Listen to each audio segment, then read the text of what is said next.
The moment that changed two worlds. The alien woman screamed the moment her new eyes opened. Not because of pain, but because of what she saw. Across the silent medical chamber of the Human Research Station, she stared at something outside the window, something no one else could see. Her voice trembled with fear as she whispered one impossible sentence. "Your stars are not empty." And that was the moment humanity realized the universe had been hiding a terrible secret. A strange patient.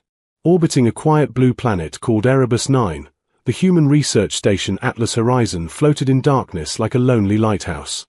Inside the station, Dr. Marcus Hale, a human neurologist and experimental bioengineer, prepared for the most important experiment of his life. The patient lying on the medical table was not human. She belonged to an alien species known as the Lunari. The Lunari were intelligent, peaceful, and incredibly advanced in science. But their species had evolved in deep underground oceans on their home world.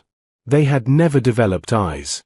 For millions of years they lived using vibration, heat signals, and complex echosenses. To them, the concept of sight was as strange as breathing water. Until humans arrived. Humans were strange to the Lunari. Loud, curious, reckless, creative in ways that made no sense. But humans also had something rare in the galaxy. They tried impossible things just to see if they would work. And Dr. Marcus Hale was the most stubborn of them all. The impossible idea. The Lunari woman on the table was named Lyra. Her species had volunteered her for a dangerous experiment. Human scientists believed they could build a neural visual interface, a device that could translate light into signals the Lunari brain could understand.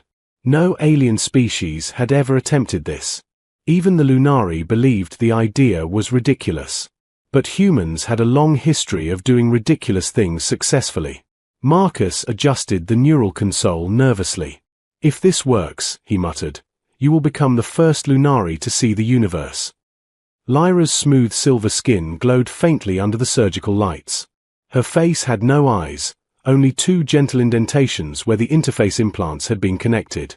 Her voice echoed softly through the translation speaker. "Dr. Hale, what is sight?" Marcus paused. That question had followed him for months.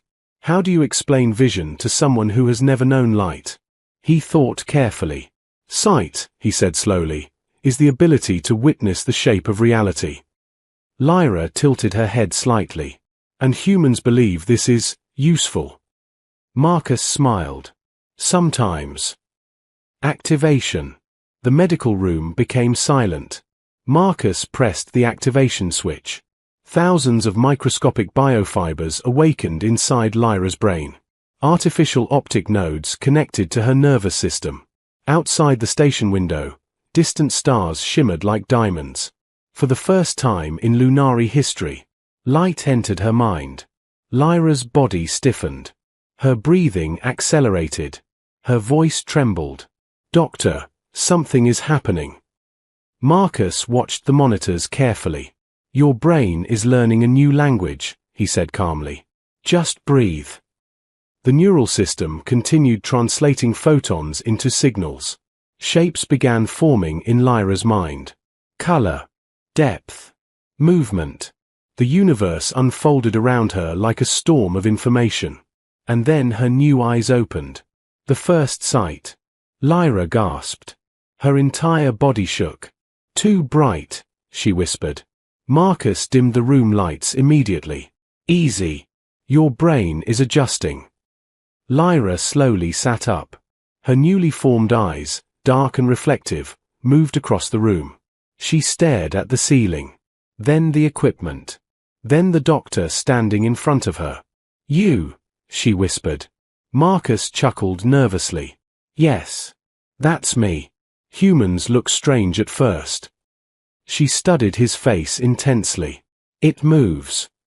That's called expression." Lyra reached forward slowly and touched his cheek. Her fingers trembled. "You are alive in a different way." Marcus raised an eyebrow. "I'll take that as a compliment." For several minutes she remained silent, absorbing the world. Every shadow fascinated her. Every movement shocked her. Even the smallest reflection seemed magical. For a species that had never known sight, reality had just expanded infinitely. Learning the universe. Hours passed. Marcus patiently explained the basics. Colors. Light. Distance. Stars. Lyra listened with the curiosity of a child discovering the world for the first time. When she finally stood up, she nearly walked into a medical cart. Marcus caught her. Depth perception takes practice, he said. Lyra laughed softly. Your universe is very complicated. Welcome to human problems, Marcus replied. Eventually she walked slowly toward the massive observation window. Outside, space stretched endlessly. Billions of stars shimmered in silent beauty. Lyra froze. For a long moment she said nothing. Marcus waited quietly. Then she whispered the first honest description of sight. It is overwhelming. Marcus nodded. Yeah, that's space. The terrifying discovery. Lyra stared into the endless sea of stars. At first she saw only light. But then something changed. Her expression slowly shifted. Confusion. Fear. Shock. Her breathing became unsteady. Marcus noticed immediately. What's wrong? Lyra pointed toward the darkness between two distant stars. There.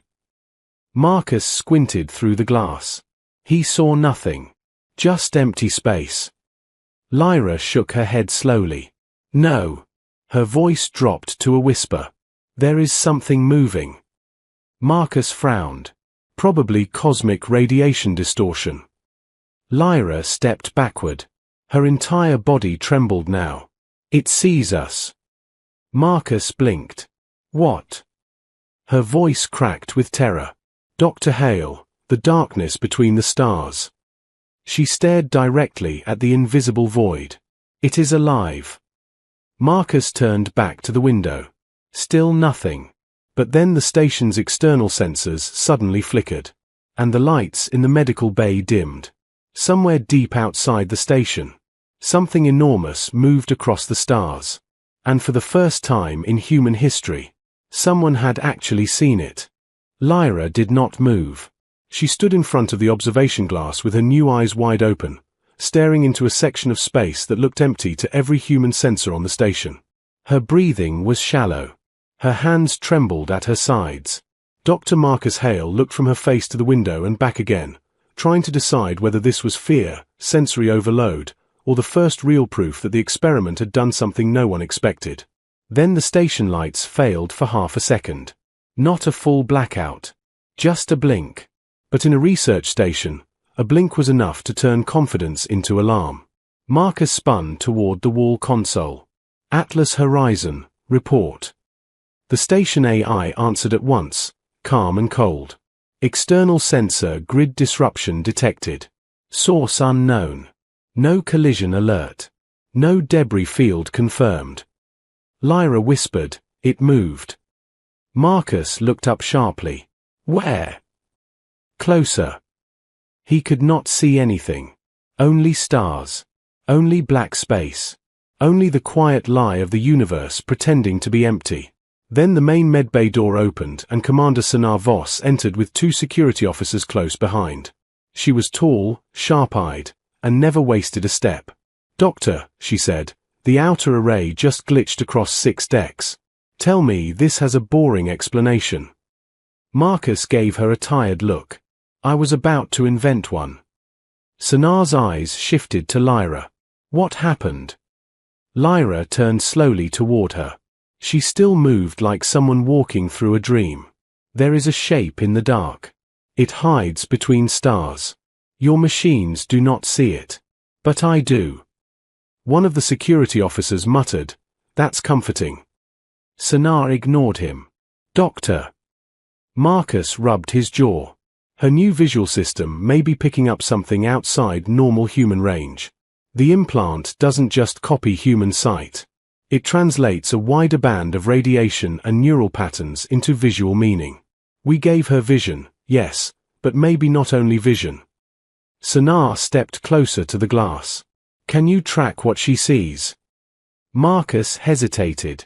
Not yet. Then start. The commander's voice was flat and final. It was the kind of voice humans used when panic was trying to enter the room and they refused to let it.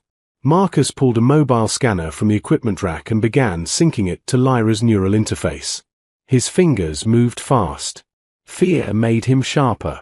Around him, the station felt different now. Smaller. More fragile. Less like a fortress of steel and science, and more like a thin shell floating beside a predator. Lyra kept staring out the window. "It is watching the station," she said. Sanar's hand moved near the sidearm at her belt. "Can it attack?" Lyra blinked. "I do not know. But it is curious. And hungry." That made the room go silent. Marcus forced himself to keep working. Neural capture live in 3, 2, 1. A holographic display rose over the scanner. At first it showed static, then blurred color, then a strange overlay of shapes and patterns no human eye could naturally see. The stars appeared stretched, surrounded by halos and deep lines of invisible energy. The empty space between them looked torn, like black cloth pulled over broken glass. And there it was. Not clearly. Not fully. But enough. A long shape glided through the void, almost flat against reality itself. It was impossible to measure. Impossible to focus on. Its edges seemed to vanish each time Marcus tried to lock them. The thing looked less like a ship and more like a wound moving through space. One security officer whispered, "What the hell is that?" Marcus answered without taking his eyes off the display. "Something no one has ever seen before." Sanar's face hardened. "Record everything. Send a burst packet to Earth Command and the Lunari delegation." Marcus nodded. Then the station shuddered. Not from impact. From resonance. A deep vibration moved through the floor and into their bones. Monitors flashed red. On the wall display, one by one, outer communications relays went dark. "Report," Sanar snapped. The AI replied, "Station hull intact. Communications partially disabled. Unknown field interference increasing." Lyra pressed both hands against her head. "It hears us now." Marcus stepped toward her. "Lyra, stay with me. What is it doing?" Her voice came out tight and unsteady. "It is not one mind. It is many minds folded together. It moves through silence. It hunts by signal. It found you because you shine too brightly." Sanar turned. "Doctor, translate that into something useful." Marcus swallowed. "I think she means our transmissions. Engines, radar, comms, reactor output. Human technology is loud." The commander gave a humorless smile. "Of course it is. Humans enter the galaxy and immediately become the loudest species in the room." The station shook again, harder this time. Warning sirens rose across the deck. One by one, panels began reporting false contacts, then no contacts, then impossible contacts. The creature, or whatever it was not just hiding from sensors. It was teaching them to lie. That frightened Marcus more than anything. Not because humans lacked weapons. Not because the station was weak. But because humanity's greatest strength had always been understanding systems, breaking patterns, and forcing the impossible to make sense. And now they faced something that broke the act of understanding itself. Sanar opened a command channel. "All decks, Battle Protocol Grey. No weapons fire until target solution confirmed. Repeat, do not fire blind." Marcus looked up. "That may be a mistake." She looked at him sharply. "You have a better idea." He stared at the shifting image from Lyra's eyes. Then, slowly, a dangerous little thought began to grow. Humans did not always win by being stronger. Sometimes they won by being stranger. He zoomed in on the neural feed, studying how the creature distorted the space around it. Its movement was not random. It reacted each time the station sent an active scan. Each pulse made it slip, adjust, bend. It fed on detection. It wanted to be searched for. Marcus felt a spark jump in his mind. It doesn't hide from attention, he said quietly. It uses attention. Sonar frowned. Explain. Marcus pointed to the display. Every time we ping it with sensors, it changes shape and position. Not to escape. To control what we think we see. It's not invisible. It's manipulative. It survives by guiding perception. Lyra turned toward him, suddenly focused. Yes. It bends the idea of itself. Sonar crossed her arms. And your point? Marcus's tired face slowly came alive. This was the expression he wore when standing too close to a terrible plan. My point, he said, is that humans are very hard to fool once we realize we're being fooled. The commander stared at him for 1 second, then 2. Doctor, why do I feel like you're about to suggest something unsafe? Because I am. He pulled up the station architecture and overlaid it with Lyra's neural data. It hunts signal. It controls sensors. It expects machines to respond in predictable ways. So we stop being predictable. We shut down the active grid, kill standard scans, and feed the station through manual analog routing. No pattern. No clean signal. No digital logic for it to bend. One of the officers blinked. You want to run a space station like a machine from a museum? Marcus pointed at him. Exactly. Old cables. Manual switches. Human hands. Improvised relays. The kind of beautiful nonsense our species invented before everything got smart. Sonar's eyes narrowed. Would it work? Marcus looked at the dark shape on the feed. I don't know. But whatever that thing is, it has probably spent a very long time hunting civilizations that trust elegant systems. He looked up at the commander, and now there was steel in his voice. It has never met humans with a toolbox. For the first time since entering the medbay, Sonar smiled. It was not a warm smile. It was the smile of a soldier who had just been reminded that humanity's greatest weapon was not power. It was refusal. Do it, she said. And outside the station, hidden in the dark between stars, the ancient hunter moved closer. Just as the humans began to think like humans.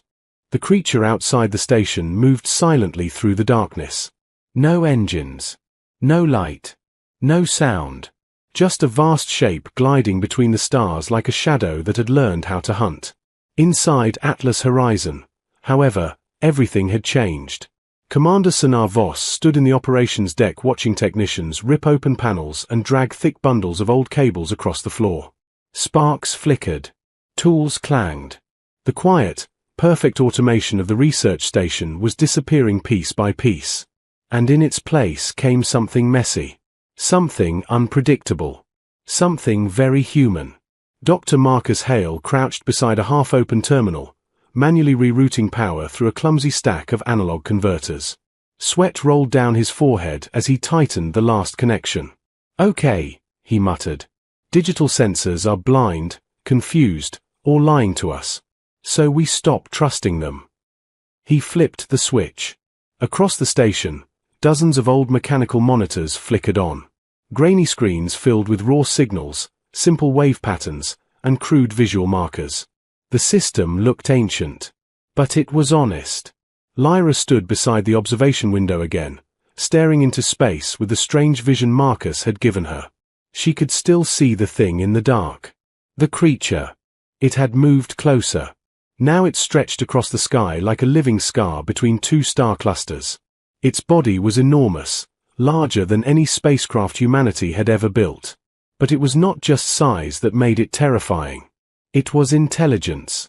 The creature had hunted civilizations for centuries, maybe longer. It had learned how advanced species relied on their machines, their networks, their perfect digital logic. And then it twisted those systems until they failed. It had never needed weapons. It simply let technology betray its creators. But this time, the humans had unplugged the rules. Lyra whispered quietly, "It is confused." Marcus looked up immediately. Explain. It is searching for the station in the old way. It expects patterns. Predictable signals. It expects logic. Sanaa crossed her arms. And we've given it chaos. Lyra nodded slowly. Yes. Marcus stood and stretched his stiff back. Good. Because humans are very good at chaos. The station trembled again as the creature drifted closer. Outside, space seemed to warp around its presence. Light bent strangely near its body, as if the universe itself was struggling to decide how to display it. On the crude analog screen, a faint distortion line appeared. One technician pointed. Contact. Marcus rushed over. The signal wasn't clean. It looked like static crawling across the monitor. But unlike the digital systems, this one could not be tricked into rewriting reality. The creature was there. And for the first time, humanity could see it. Commander Voss studied the display. Weapons. Marcus shook his head. No. She looked at him sharply. Excuse me. Marcus tapped the screen thoughtfully. Think about it. This thing hunts advanced civilizations. That means it survived countless wars. It expects weapons. It expects resistance. So what do we do? One of the officers asked. Marcus smiled slowly. We confuse it. Sanaa sighed. Doctor, that is not a plan. Oh, it absolutely is. Marcus grabbed a handheld transmitter and began adjusting its signal output. Lyra watched him curiously. What are you doing? Marcus's eyes sparkled with dangerous creativity. Talking. Commander Voss frowned. To the creature. Marcus nodded. Humans have a long history of communicating with things we probably shouldn't. The transmitter crackled as Marcus tuned the signal. Instead of a normal communication burst, he began sending a strange sequence of signals. Irregular pulses. Random frequencies. Chaotic patterns. To any normal system, it would sound like nonsense. But to the creature, which hunted signals and patterns, it was something else entirely. Outside the station, the shadow in space stopped moving. Lyra gasped softly. It heard you. Marcus grinned. Good. The transmitter continued sending its chaotic stream of signals. The creature slowly drifted closer to the station. Closer. Closer. Inside operations, several crew members held their breath. One officer whispered nervously, Doctor, you do realize you may be inviting the monster over for dinner. Marcus shrugged. Maybe. Then he pointed at the screen. But look. The distortion pattern around the creature was changing. It was no longer bending signals to hide itself. It was trying to understand the human transmission. Trying to solve it. Trying to make sense of something that had no logical pattern. Commander Voss suddenly understood. You're giving it a puzzle. Marcus nodded.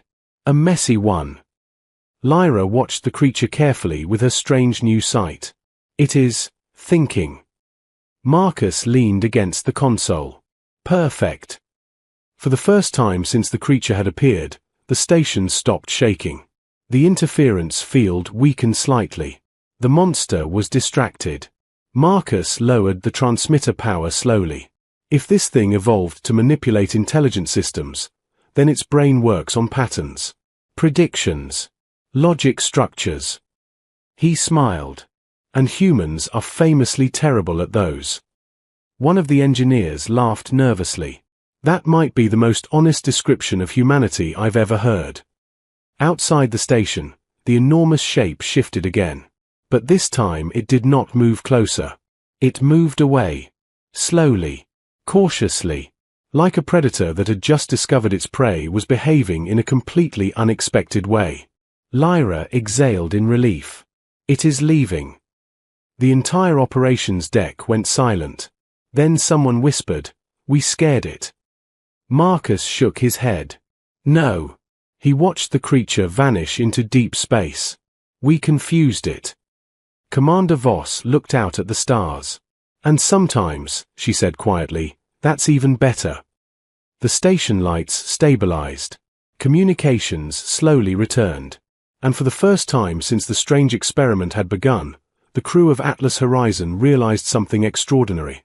Humanity had just survived an encounter with a cosmic predator older than their entire civilization. Not with superior weapons. Not with advanced alien technology. But with something far stranger. Improvisation. Lyra stepped closer to the observation window once more. Her new eyes studied the endless stars. "So this is humanity," she said softly.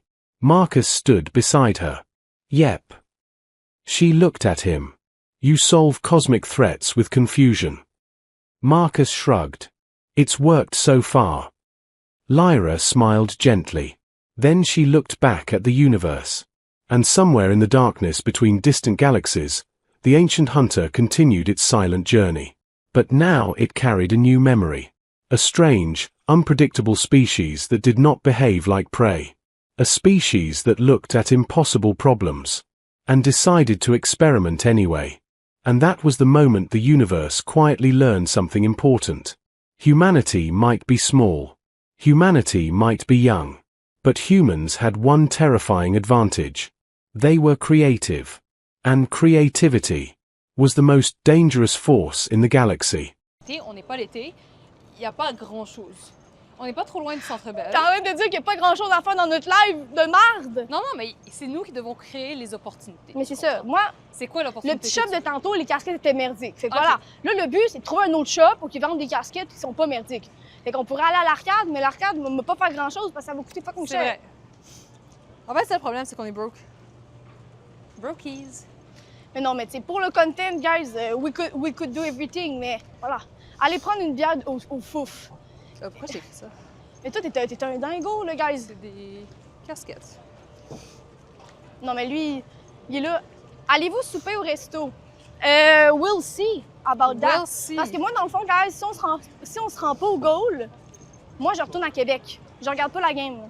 Moi, je retourne à Québec. Fait qu'il faut se rendre au goal. Si on se rend au goal, on soupe, puis on va devant le Centre Bell. Très bonne question, my guy. Will Smith. T'as vu Will Smith? Il est où? Y a-t-il un magasin là-bas? Je sais pas. Je ne sais pas. Écoute, je suis pas touriste. Va sur un GPS. Mais j'ai essayé, puis écoute, je suis pas touriste.